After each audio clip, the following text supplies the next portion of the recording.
This Raw Green episode is brought to you by Obi, a sustainability consultancy firm specialized in life cycle assessment and decarbonization strategies. For more information, check oneobi.com or visit our page on social media. Links in the description.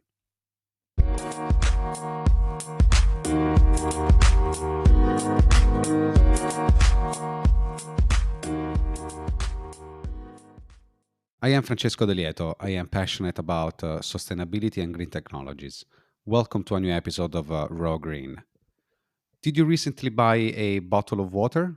Well, chances are it costs you 7 to over 10 times the price of tap water. And it comes with a funny array of environmental impacts, from microplastics to transportation emissions. In some countries, people rely on imported bottled water because local purification processes are either too expensive or poorly executed. Today, we have the pleasure of hosting Johanna Mattsson, the CEO of Nordac, a company based in Sweden that has made it their mission to bring clean, pure water without plastic. Johanna, welcome to Raw Green. How are you? Well, I'm amazing. Thank you so much for having me. It's a huge pleasure and a huge honor to be talking about such an important subject. Nice. Very happy to have you here. And before we get into Nordac, how much plastic is generated by the bottled water industry? Well, I mean, data are a bit different, but about 600 billion single-use plastic bottles were produced in 2023. Now, Jesus. what does that mean? It actually means it's 6% of all the plastic production in the world. And actually, what I would like to do before we go further into the plastic and how much that is, causing issues in the world, I'd like you to go into our website.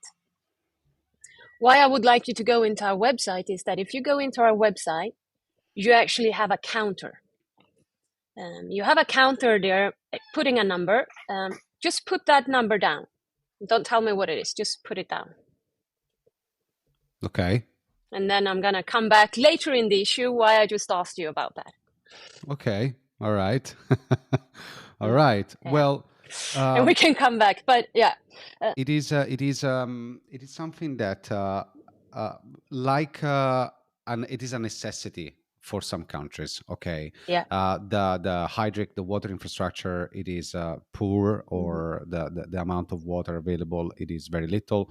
So some countries are forced, and any of this intervention require heavy investment, very large investments, to be able to make it ad hoc, to put it up to date, to modernize it. At the same time, there are solutions that are coming that are getting more energy efficient, that can widespread the utilization of normal tap water rather than relying on bottled water. Packaging obviously plays an important role in the overall, let's say, environmental impacts of bottled water, whether it is plastic but also glass bottled water. At the same time, it is important to recognize that not everybody has the availability of tap water that, let's say, Western or developed countries usually have. What are the recycling rates, though, of plastic bottle? Is it some figure that you've seen? You work globally. Have you seen some countries that are more towards or prone to recycling a plastic bottle and putting into a circular economy concept more than the others? Well, I would say that recycling plastic or single-use plastic bottles, right? It kind of goes along with recycling all over the world. Hmm. As I now mentioned, 600 billion bottles, right, in 2023. About 33% of those were recycled. Okay. 25 million tons went into our landfills and seas. Just, and it kind of doesn't make sense, because if, your bottle of water, you put it in plastic, then you empty it, and then you throw it out to the sea, where some of us are actually taking water again to kind of, so we're kind of polluting our own source. which Yes. doesn't make sense. If you look at a region like I'm based in Sweden, right? We have a quite high recycling rate, and that is due to different laws and positive effects that we have. If we look at EU as a region, basically EU has a recycling rate of 40%. So, which is amazing. The best actually country is not in EU. The best people to recycle in the world is the Norwegians. They have the highest recycling rate. But then you go in to the largest consumers of bottled water where you just were, because there's countries where you can actually not drink tap water and you need to produce bottled water. And those countries might not even have recycling on the agenda, meaning that, we're shipping things to these countries, but then it never leaves. Well, it might leave based on being dumped into the sea and then flooding up somewhere else. But they actually don't have a plan. And I think this is the most important, because around today, we're selling about 1 million bottles of water every minute, right? That's 60 million bottled water an hour. And we're thinking, and if you look at the calculations from UN, the prospect is that we're going to be doubling that measurement by 2030. That is in 6 years. We're not talking 20 years, 40 years, 50 years. We're talking about 6 years from now. We're going to be up at 120 million bottles every hour. And if we're still recycling 33%, well, basically everyone on the earth is going to be living in a dump, right?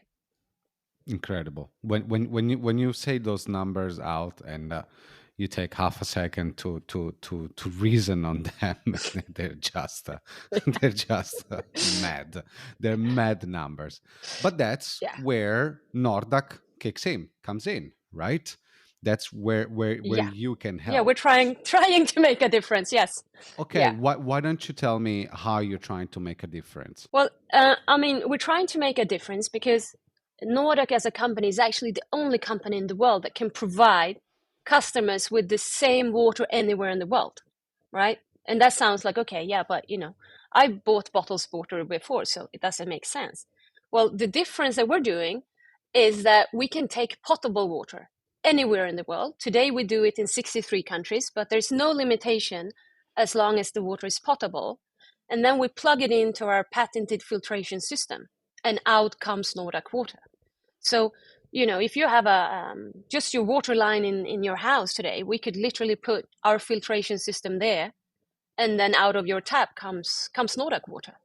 And then it tastes, yes, the same flavors, the same scents anywhere. It doesn't matter if you're sitting in Stockholm, where I am drinking now, or you're in London, or you're in New York, or Hong Kong. It's the same. So our customers know that this is our water. That's why we do have some global hotel chains, for example, working with Hmm. us, because their customer knows when they go into a hotel and they're drinking Nordic, it's the same whether they're checking into a hotel in Macau, or they're checking in Paris, or they're checking in Madrid or Stockholm or anywhere. Wow. And how do you maintain that consistency? Well, a lot of research, a lot of money going into research, and obviously a lot of checks. So, um, we actually have, right? So, on our automated solutions, which is mostly used within the hotel and cruise line industry, we have an AI and an IoT filter, right? So, the Okay. AI filter will tell us the temperatures of the water, the qualities of the water, the flows of the water, the number of bottles produced, etc. So you could say that any unit that we're placing in the world is basically a water computer, and that's how Okay. we can monitor the quality. Yeah.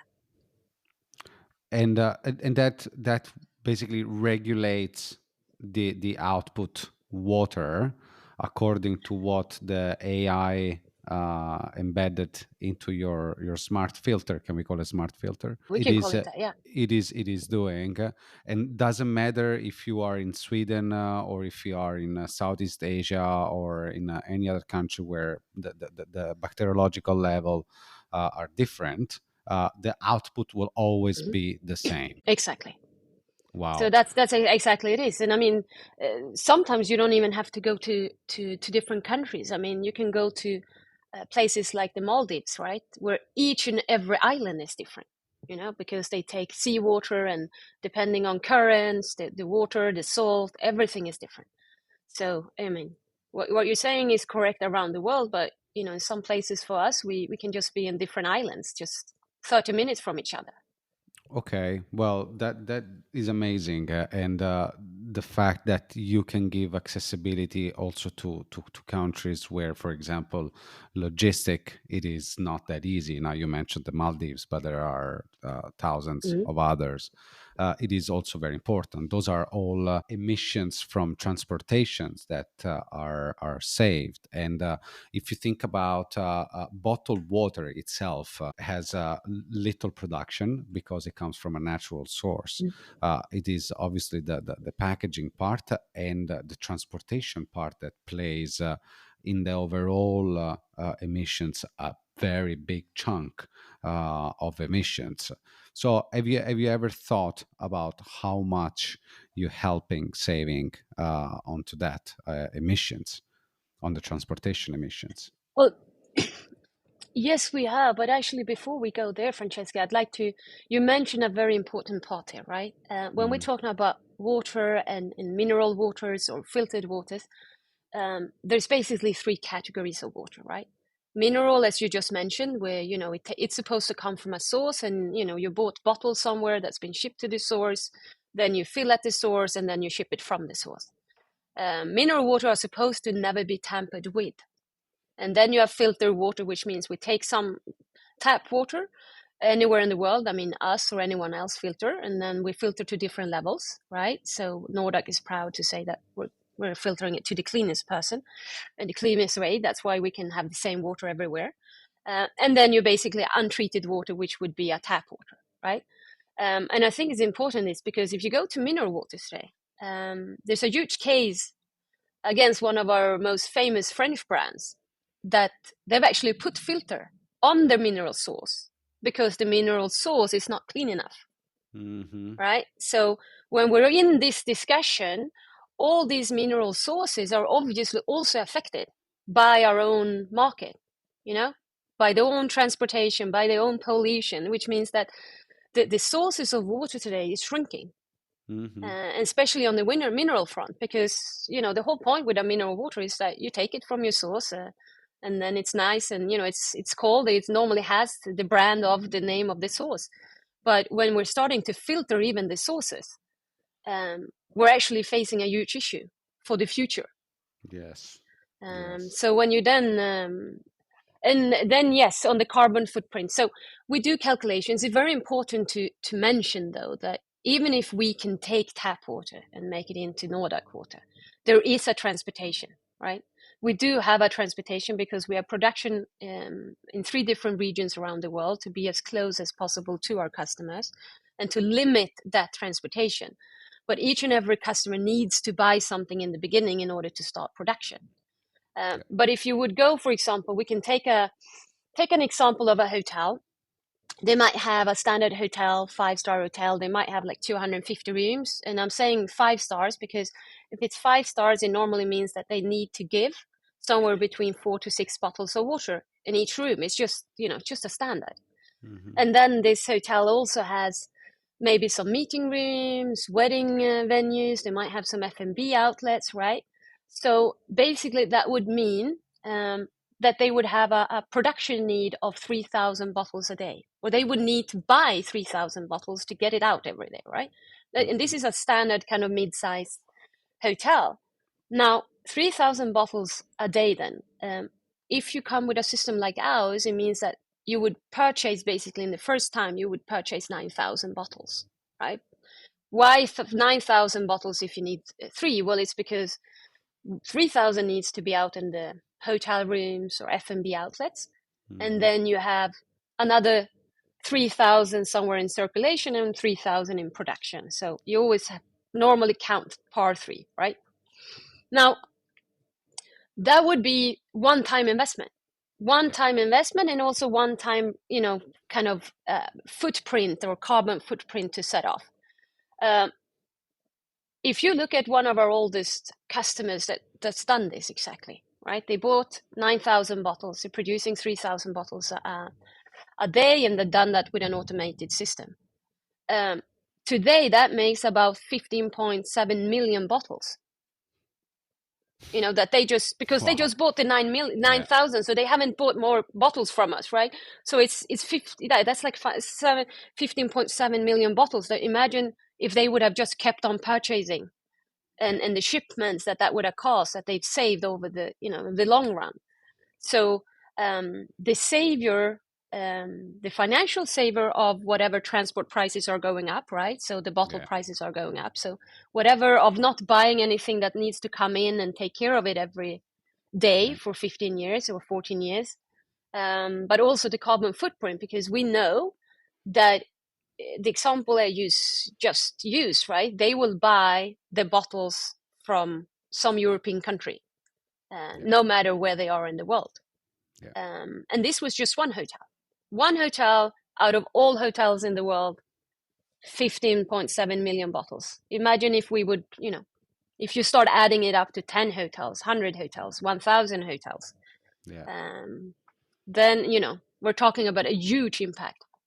Those are wonderful numbers, and if I may, we work a lot on life cycle assessments, and the terminology that you use is extremely correct.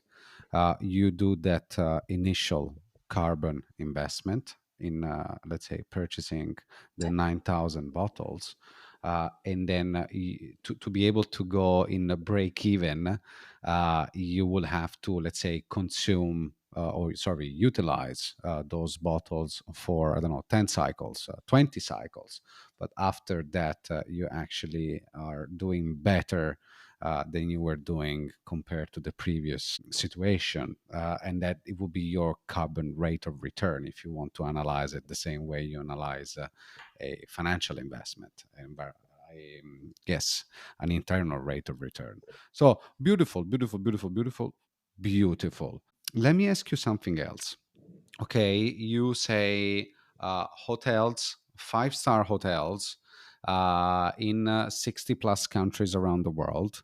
What are now Nordac is many years that it is on the market, but I believe that you are still facing some barriers in the adoption of your technology and also your business model, because it is a radical change. It means that the hotel or any other users will have to start to plan also the water management for their guests. Okay, what are the main adoption barriers that Nordac or similar companies to Nordac, if there are any, faces, and how have you addressed them? Well, I would say that to start with, I mean, there's hundreds of companies such as Nordac, right? Um, Okay. water filter companies, there's hundreds of them around the world. No one has a patented filter system like ours. Okay, that's the difference. So it's the level of filtering that's unique. So we make the cleanest water, but there's other companies making filtered water. So if you don't want to go with ours in our brand, there's hundreds of them to choose between. Um, and so let's say the barrier to be sustainable is very low today. Now, what are the barriers that we're meeting? That is the price of plastic, right? It's the price of plastic, because the segments that Nordic is operating in, we are normally not competing just to the ordinary, simple, local made plastic bottle. We're competing towards the most famous brands in the world, right? The most famous brands consisting of about 8% of the market today. That is the most exclusive water bottles that are bought in Europe, and they're all European brands, and they've been shipped. They've been shipped to Fiji, New Caledonia, Bora Bora, anywhere that doesn't make sense, and then that's where we come into the picture. But the price on plastic is, if you today are an investor, you might want to be sustainable. You might not be able to charge thousands of euros per night for your hotel, because maybe your hotel is a budget hotel, right? Now, you need to break even. It's like you said before. I mean, you're in the business of consulting people, right? And if the price of plastic is, just a few cents, and being sustainable in the first initial price might be higher. That might be, if you can afford it or not.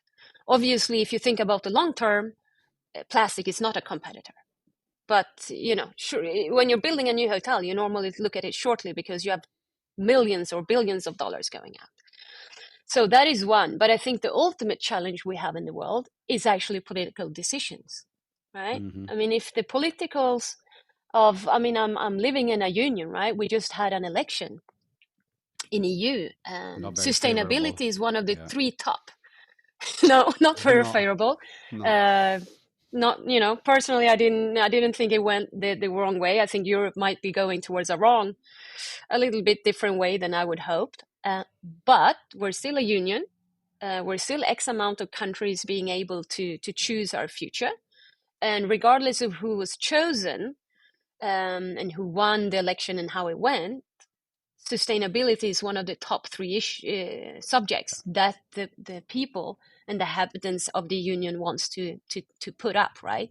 Yeah. So if the politicians, imagine if EU would be the first area in the world where you actually started banning single-use plastic bottles. And I'm not talking just water here, because the numbers we've been talking about has been water. Imagine how much else, like all the sodas, all the other beverages that goes into plastic bottles. Yeah. Because why I'm mentioning EU is because we have the infrastructure. We have the number of bottles. We have the number of companies that can provide filtered water. We have the infrastructure, and we all have potable water. So no one can say we don't have good source. You know, Yeah. anywhere in EU today, you can more or less drink tap water without being sick. There's a few places in EU that has really bad water, but that's very regional, and not like all over the country. So we could easily, I mean, just make us. We took away the plastic bags, or we raised the tax on plastic bags. Why not just raise the tax on single-use plastic bottles? Yeah. With a carbon tax. So you basically say, would a carbon tax work? Yeah, Yeah. Per kilo of yeah. Well, plastic. Yeah. it's a carbon tax. Yeah, I mean, why not? I mean, there's no need for the material. I mean, Mm. in reality, in different regions, then yes, you come back to maybe in some regions, they don't have a source. They don't know how to make that source good. And maybe they don't have the investments, or people that want to help them to make the source good. So you can understand maybe they need to buy it. But in some regions and countries in the world today, like my own, doesn't make sense why we're buying bottled water. Does not make sense that I go into a supermarket in Sweden, and they have like 10 different brands of water. It does Mm. not, doesn't make sense at all. Well, a carbon tax would make sense. Would, in theory, finance that green premium to get, let's say, filtered water or any other solution, more sustainable solution, sorry, for private users. Because as of now, we've been discussing commercial users. Okay, we've been discussing hotels. You were Yeah. mentioning also Yeah. cruise lines before. So Mm. it is for commercial users, which, yeah, it is probably is it the biggest part of the market? I don't know. Is it more the commercial part, No, or? I mean, the filtered water in. I mean, I think that this is how it is, right? The filtered water within the commercial use, we can make a biggest impact because they are the highest. I mean, if you take one hotel, you can make a change of thousands of bottles in a day, right? If Mm, you go one on people, um, it's one on one, or maybe a household of four. So it makes the largest impact, and that's where Nordac has chosen to do our print, right? Because we started off as a project. It just doesn't make sense. You go to Japan to have Kobe beef for sushi, but you would still drink an Italian water. Doesn't make sense. That's how like the whole plan and the outbring of Nordic came about, to find a solution of making water like we're making it now, right? yeah. Um, but I think also the filtered water industry it's growing the most within the private, because when we talked about the three different parts of water, the one that's not treated, which would be the regular tap water, the level of tap water and the quality of tap water is vastly decreasing in the world. which means that Really? more and more households are buying their own filtrations. Yeah. So that more and more people are buying their own filtration system to their houses. Um, so, I mean, that's it, it's not a focus for us, but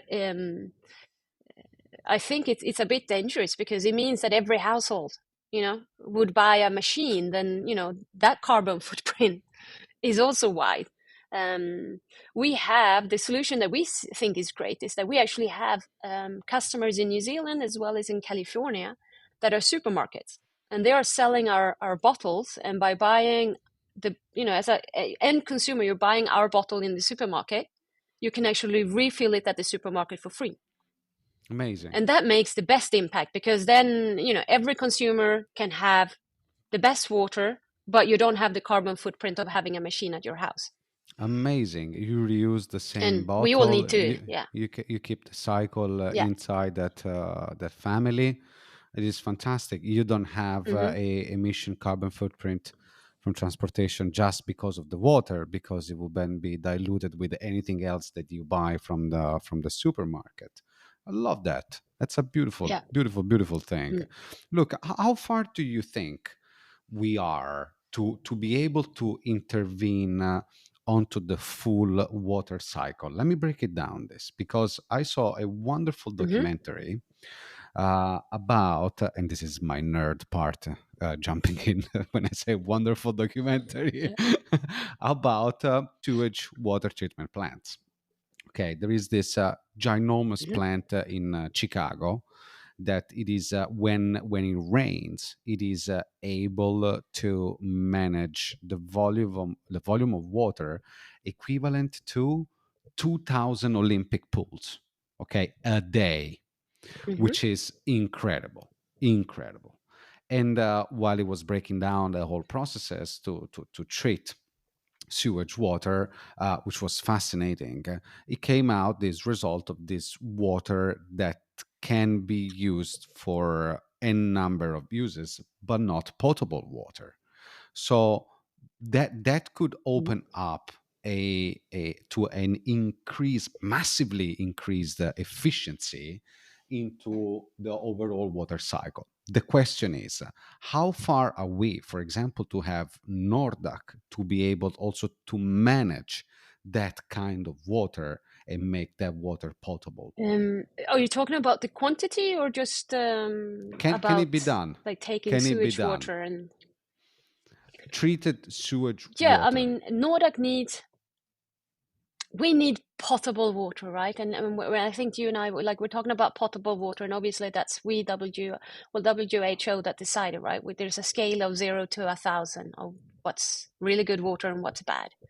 Um, and Nordic, it's very important to remember that Nordic is a refining of water, Hmm. right? I mean, yes, you could take bad water and make it better, but our speciality is not taking sewage water and make it drinkable.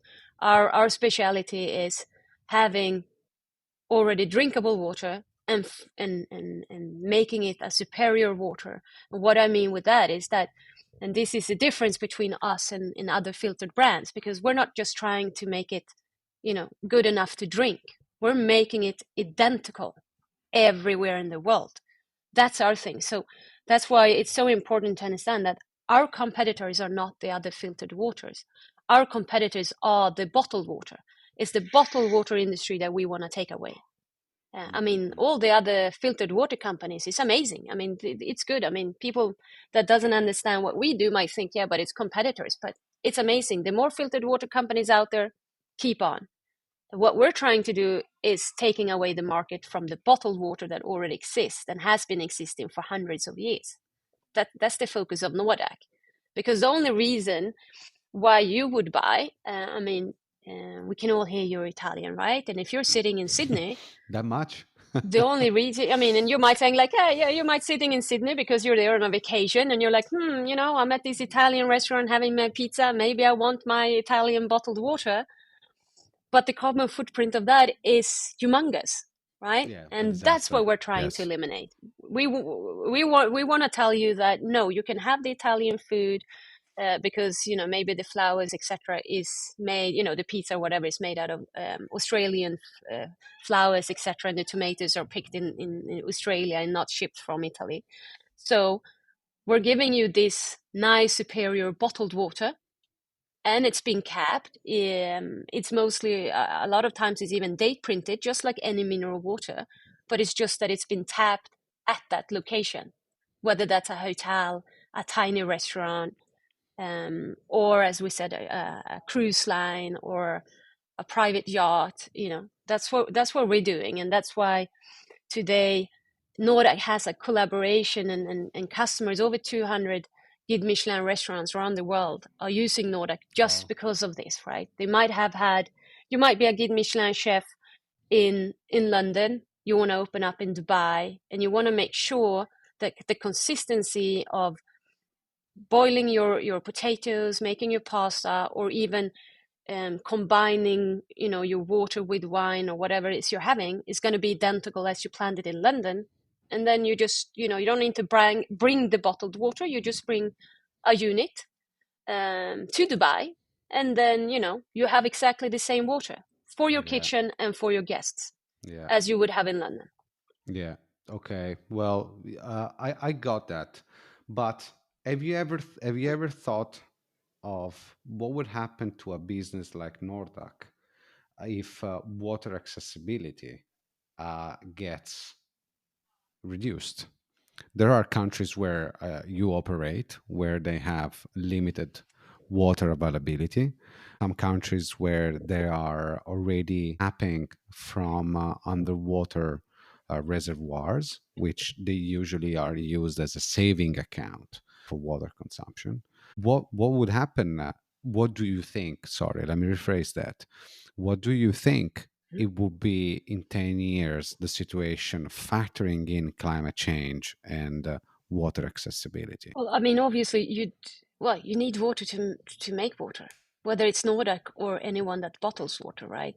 Important to say is that we have customers today making Nordic water out of rainwater, but you have to take that rainwater and put it through an RO system to make it potable before you can make the Nordic water. So even in so obviously the source of water is very important. I think that the most important, when you're going today, you have bottled water factories in places where people are dying out of thirst, because you might have a Yeah. factory producing millions of bottles every day, and then the people outside that source can't get any. So the effect that Nordic would have on a place like that is that obviously you could produce whatever you needed, but since the point is not to ship the bottles away from that source, but to actually to have a recycling, whether it's a village, a city, to recycle the systems and reuse the bottles, the source would probably get a longer lifetime. But Yeah. yes, I mean, we do need water. I mean, if there's no water, it's really hard to produce our water. So Yeah. just like any bottled water company, right? That is a major concern because the availability of water, it is a thing guaranteed by the UN. You need to have, I think the Mm. minimum it is like 6 liters a day, which is the minimum guaranteed amount that every single human on the planet needs to have. Okay, guaranteed. However, obviously, we know Mm. that there are countries around the world that are subject to water scarcity, and it is something that it is increasing for a number of different reasons. I don't want to talk about sorry, the food industry, because otherwise you have to clear your schedule for until Mhm. Christmas. Uh, Yeah. but the thing is, it is something that we all need to educate as much as we can about the giving value to water, because without water Mm. there is no life. Okay, and any single drop of water has to be considered as a valuable resource. Okay, there is the work of people behind, like you and your team. There is the work of people that produce the machinery. There is the work of people that produce the glass bottle, and that has to be valorized. And anywhere in the world, there probably be somebody that would appreciate that more than we do. Look, Joanna, I wanted to thank you so much for doing this episode together. It has been very, very good to hear from you about the water industry and how moving away from the bottled water industry. And let's catch up soon. Yes, and before we end, Yeah, I'd like you to have a look at our website again. And I also sure. think that we came into to the effect, right? So when you're going to put and tell me that number, um, some figures is that last year we eliminated 109 million bottles, right? That's 87 million liters. You have now written down a number, right? Mm-hmm. I would say that since we started, what you just looked at, we've eliminated 5.7 billion single-use plastic bottles, and we're still counting.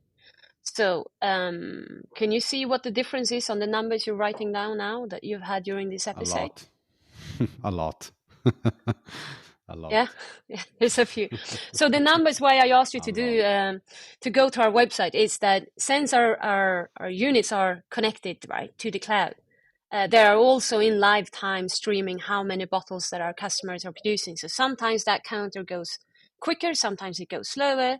Oh, wow. Um, I mean, I'm giving now that, yeah, and since most of our customers are over in, well, the largest consumption customers are over in Asia and we're reaching their evening, they're also raising the production, right? So I'm guessing that maybe now the difference are different, are bigger than it would have been during if we sat at, 9 o'clock in the morning. But that is the number, and that's how we're doing. So we're trying to measure how to eliminate and what our customers are eliminating around the world today. That is amazing. Um, And the measurement so that's what part, we're doing. Yes. well done, guys, because the measurement Yes. part, Yeah. it is everything. Otherwise, you cannot quantify what are the Mm, benefits that you're giving. Really well yeah. done. No, Really no. well So we're done. doing we're doing that, and to help you as a consumer, um, each of every bottle of ours comes with a QR code, right? And that QR code, when our customers can get that QR code at the restaurant or wherever it is in the supermarket, as we discussed, you can go into the website and actually take part of the project. Hmm. For us, it's not about. I mean, we are a company, but we see ourselves as more as a global project of needing to make the world a little bit better. Nice. Well, that is a perfect ending. That is a perfect ending. Thank you, Johanna. Lovely catching up with you. Thank you. Have a great day. All You right. too. You too. Thank you for joining us on this episode of Raw Green, brought to you by Obi, a sustainability consultancy firm specialized in life cycle assessment and decarbonization strategies. If you're looking to make an impact, a tangible and measurable one, reach out to us on our website at oneob.com or visit our social media. Links below in the description. See you at the next episode. Ciao.